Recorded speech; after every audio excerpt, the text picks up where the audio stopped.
to Tatay Digong, please get well soon. We love you, Tatay Digong. Please bring him home. Mga minamahal kong kababayang Pilipino, pagpatuloy po natin ipagdasal ang kalusugan ni Tatay Digong, ang kanyang kaligtasan at ang kanyang kalayaan. Ang hirap po ng kanyang sitwasyon ngayon, hindi natin siya nakikita, hindi natin siya masasamahan, magpa-doktor. Totoo naman po yung mga nakaraang taon dahil na rin po sa kanyang edad ay minsan nadudulas po siya sa CR o sa banyo at marami pong pagkakataon na dinadala namin siya noon sa ospital para magpa-X-ray or magpa-MRI.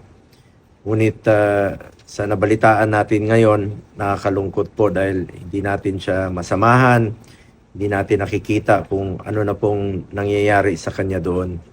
Dasal po ang kailangan ngayon at ang kanyang doktor nga po ay sinubukan rin pong makabisita. Yung doktor niya po for the past 23 years, sinubukan pong bumisita rin po sa kanya doon sa The Hague, Netherlands. Ngunit hindi po pinalad na makapasok. At nakakalungkot po isipin kung ano na ho ang sitwasyon niya ngayon. Kung totoo po yung balita na siya po'y naging unconscious, natagpo ang unconscious at dinala po sa hospital para makapag-laboratory test. Sana po'y gumaling po si Tatay Digong. Ipagdasal po natin ang kanyang pagaling sa lalong madaling panahon. Kung nandirito lang sana siya sa Pilipinas, masasamahan ko siyang magpa-hospital. Masasamahan ko po siya magpa-check up kahit anong oras po, gaya ng ginagawa ko for the past 26 years. Ako po'y nalulungkot at nababahala sa sitwasyon niya ngayon na mag-isa po at matanda na po si Tatay Digong. Marami na po siyang karamdaman sa kanyang edad na 80 anyos. Napakahirap po ng sitwasyon ni Tatay Digong.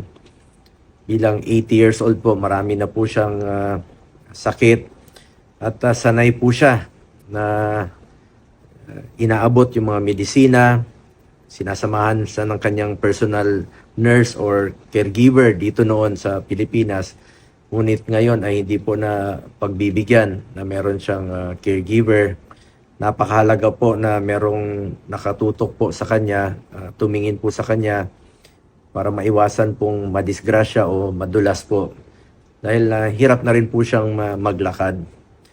At sana po'y bigyan po ito ng konsiderasyon ang kanyang sitwasyon doon. Importante po para sa ating lahat na siya po'y magiging ligtas. Ang kanyang kalusugan, ang kanyang kaligtasan po, at ang kanyang kalayaan ay napakahalaga po para sa ating mga kababayang Pilipino.